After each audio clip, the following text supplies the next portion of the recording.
Բարև ձեզ սիրելի հայրենակիցներ, այսօր մարտի 19-ն է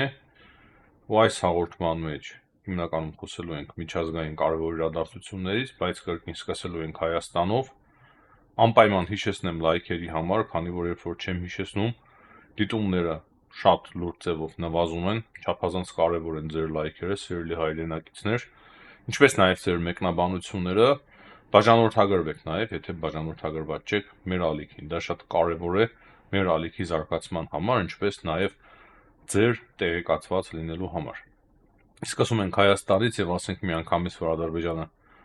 գիշերվա մասով եւս շարունակել է ապատեգատավություն տարածել, թե իբր հայկական զինված ուժերը խախտում են հրադադարը,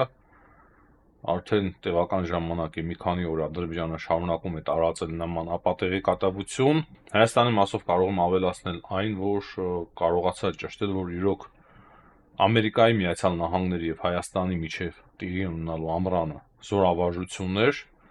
եւ դա է պատճառը, որ տեղեկություն է հայտնվել, որ Գերմանիայից Ամերիկայի Միացյալ Նահանգները բավականին լուրջ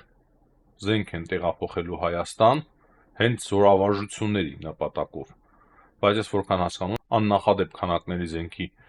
տեղափոխություն է Հայաստան, Վրաստանի միջոցով, փոթիով, եւ դա եւս շատ կարեւոր է, որ հիմա Վրաստանի միջոցով հնարավոր է զենք տեղափոխել, բերել զորավարժությունների համար, այսինքն ասածս այն է, որ Ամերիկայի Միացյալ Նահանգների եւ Վրաստանի միջև կարծես թե հարաբերությունների նորմալացման միտում է գրանցվում։ Մենք օրեր առաջ նաեւ խոսել էինք, որ Վրաստանի արտգործնախարարը հանդիպել էր Ամերիկայի Միացյալ Նահանգների դեսպանին եւ քննարկել էին վրաց-ամերիկյան ռազմավարական հարաբերությունները։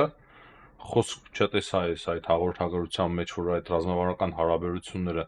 կասեցվել են, որոնք որ կասեցվել էին Ջո Բայդենի օրոք, եւ հիմա մենք տեղեկություն ունենք եւ արդեն փաստացի բաց աղբյուրներից, ամերիկյան բաց աղբյուրներից, որ նման զորավարժություններ են կայանալու Հայաստանում եւ դրա համար Ամերիկայի Միացյալ Նահանգները զենք են տեղափոխելու Հայաստան։ Շատ կարեւոր է, որ Վրաստանի, Հայաստանի եւ Ամերիկայի Միացյալ Նահանգների միջև կա այդ փոխհմբռնումը եւ կարեւոր է նշել, որ մենք գիտենք, թե ինչպիսի լուրջ ճնշումների է ենթարկում նաեւ Վրաստանը Ադրբեջանի կողմից, Թուրքիայի կողմից, նաեւ այլ տեղերից, որովհետեւ նրանք թույլ չտային Ամերիկայի Միացյալ Նահանգներին զենք տեղափոխել եւ իրականացնել զորավարժություններ, բայց քանի որ Ամերիկայի Միացյալ Նահանգները հրապարակել են այդ տեղեկությունը, դա չափազանց կարեւոր է եւ կրկին նշենք մեր այն գաղափարը, որ եւ իրոք ես ուրիշ ձև չեմ տեսնում, քան այն, որ թե Հայաստանը եւ թե Վրաստանը իրենց ինքնիշխանությունները պետք է պաշտպանեն միմյանց օգնությամբ, բնականաբար նաեւ Ամերիկայի Միացյալ Նահանգների եւ Եվրոպական Միության օգնությամբ։ Հիմա անցնենք միջազգային կարևոր իրադարձություններին։ Երեկ Դոնալդ Թրամփի եւ Վլադիմիր Պուտինի հեռախոսազրույցից հետո հայտարարությամբ է հանդես եկել Ֆրանսիայի նախագահ Էմանուել Մակրոնը եւ նշել է, որ մեր երկիրը եւ մեր աշխարհամասը պետք է շարունակեն պաշտպանել իրենց։ Նա ասել է, որ պետք է զինվենք, պետք է պատրաստվենք, որպեսզի կարողանանք խուսափել պատերազմից։ Եվ նա ասում է, որ դա է մեր ընտրությունը, որին որ հստակ հետևելու ենք։ Այսինքն Էմանուել Մակրոնը մնում է այն համոզմանը, որ պետք է ամեն ինչ անել, որ Եվրոպական միությունը զինվի եւ պատրաստի վատթարագույն սցենարին, որպեսզի կարողանա խուսափել այդ վատթարագույն սցենարից։ Գերմանիայի կանցլեր Օլաֆ Շոլցը եւս անդրադարձել է Վլադիմիր Պուտինի եւ Դոնալդ Թրամփի միջև հեռախոսազրույցին, ասելով, որ դա շատ լավ սկիզբ է, որ ձեռք է բերվի այնպիսի պայմանավորվածություն, որով որ Ռուսաստանը հրաժարվելու է հարձակվել Ուկրաինայի էներգետիկ համակարգի վրա։ Նա նաեւ ավելացրել է, որ հրադադարի համաձայնությունը անհնարին է առանց Ուկրաինայի։ Կարևոր է նաև նշել, որ տեղեկություն կա, որ մարտի 23-ին Սաուդյան Արաբիայում կրկին տեղի կունենան Ամերիկայի Միացյալ Նահանգների եւ Ռուսաստանի միջև բանակցությունները եւ հիմնական հարցը լինելու է կրկին Ուկրաինայում հրադադար հաստատելու հարցը, այսինքն փաստացի այս պահի դրությամբ այդ հեռախոսազրույցի միջոցով չստացվեց գալ համաձայնության, որ հրադադարը ամբողջությամբ հաստատվի, այլ ընդհանրապես եկել են այն պայմանավորվածություններին, որ էներգետիկ համակարգի եւ ենթակառուցվածքների նկատմամբ փոխադարձ հարվածներ Ուկրաինայից եւ Ռուսաստանից տեղի չեն ունենալու։ Հետաքրքիր հայտարարություն է արել Դոնալդ Թրամփը, փաստացի հերքելով Կրեմլիային տեղեկությունը, որ հիշում եք, երեկել էինք մենք այն մասին խոսում, որ Վլադիմիր Պուտինը Դոնալդ Թրամփի հետ հեռախոսազրույցում հստակ ընդգծել է, որ Ուկրաինային պետք է դադարեցվի ռազմական օգնությունը ոչ միայն Ամերիկայի Միացյալ Նահանգների կողմից, այլ դաշնակիցների կողմից, եւ դրանից բացի Ուկրաինան չպետք է անցկացնի մոբիլիզացիա, եւ Թրամփը հստակ իր հարցազրույցի մեջ նշել է, որ նման բան տեղի չի ունեցել, այսինքն նման խոսակցություն չի եղել Վլադիմիր Պուտինի եւ իր միջեւ։ Դոնալդ Թրամփի խոսքով ընդհանրապես այդ հարցը ոչ էլ շոշափվել։ Երեկվա հեռախոսազրույցը մեկնաբանել է նաեւ Ուկրաինայի նախագահ Վլադիմիր Զելենսկին, եւ նա ասում է, որ Պուտինը փաստացի հրաժարվեց գնալ հրադադարի։ Դրանից բացի շատ հետաքրքիր տեղեկություն է հաղորդում NBC News-ը, որ Միացյալ Նահանգները հնարավոր է հրաժարվեն ՆԱՏՕ-ում եվրոպական զորքերի ընդհանուր հրամանատարությունից, այսինքն գլխավոր հրամանատարությունը Եվրոպայում ՆԱՏՕ-ի պատկանում էր Ամերիկայի Միացյալ Նահանգներին, եւ հիմա շատ հնարավոր է, որ Ամերիկայի Միացյալ Նահանգները հրաժարվեն այդ հրամանատարությունից։ Եվ այդ հաղորդագրության մեջ նշվում է, որ վերջին 75 տարիների ընթացքում այդ հրամանատարությունը իրականացնում էր Ամերիկայի Միացյալ Նահանգները։ Տեսնում եք, չէ, որքան մասշտաբային եւ գլոբալ փոփոխություններ են։ Բայց սրանք դեռևս տեղեկություններ են, այս ամենը այս պահի դրությամբ չի հաստատվել։ Հետաքրքիր է, գիտեք, որն է այս ամենի ֆոնին, որ Ամերիկայի Միացյալ Նահանգները հիմա զորավարժություն են անցկացնելու Հայաստանի հետ ամռանը, բայց մենք նաև հաղորդագրություն ունեինք, օրեր առաջ մենք խոսում էինք այն մասին, որ Ամերիկայի Միացյալ Նահանգները կարող է եւ հրաժարվեն զորավարժություններ անցկացնել իրենց եվրոպական գործընկերների հետ։ Շատ հետաքրքիր փոփոխություն է, եւ սա եւս շատ բանի մասին խոսում է։ Ճիշտ է, մեկ կողմից շատ վատ է, որ եվրոպական երկրների հետ Ամերիկայի Միացյալ Նահանգները կարող է զորավարժություններ չանցկացնել, հրաժարվել ընդհանուր ՆԱՏՕ-ի հրամանատարությունից եւ այլն, նույնիսկ Գերմանիայից կարող է զորք տեղափոխել Հունգարիա, այսինքն տեղափոխություններ, բայց նույն ժամանակ շատ ուրախալի է, որ Հայաստանի նկատմամբ Ամերիկայի Միացյալ Նահանգները փոխել են իրենց դիրքորոշումը եւ շատ կարեւոր են համարում իրենց ներկայությունը եւ զորավարժությունները Հայաստանում։ Դա եւս ինչ որ կարեւոր ուղերձ է, ես կարծում եմ, որ Ռուսաստանի Դաշնությանը եւ դրանից պետք է կրկնեմ օգտվեն Հայաստանը եւ Վրաստանը։ Հիմա քննարկենք Թուրքիայից ստացվող կարևոր տեղեկությունները։ Փաստացի թուրքական լրատվամիջոցները հաղորդում են, որ Թուրքիայում առավոտյան մասշտաբային ձերբակալություններ են տեղի ունեցել, որոնց շրջանում նաև Ստամբուլի քաղաքապետի ձերբակալությունն էր։ Էկրեմ Էմամօղլուն, փաստացի Ստամբուլի քաղաքապետը հիմնական հակառակորդն էր Ռեջեփ Թայիփ Էրդողանին, ով կարող էր մասնակցել նախագահական ընտրություններին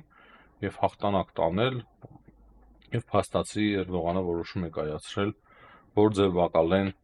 Ստամբուլի քաղաքապետին եւ նրա հետ մեկտեղ նաեւ 100 այլ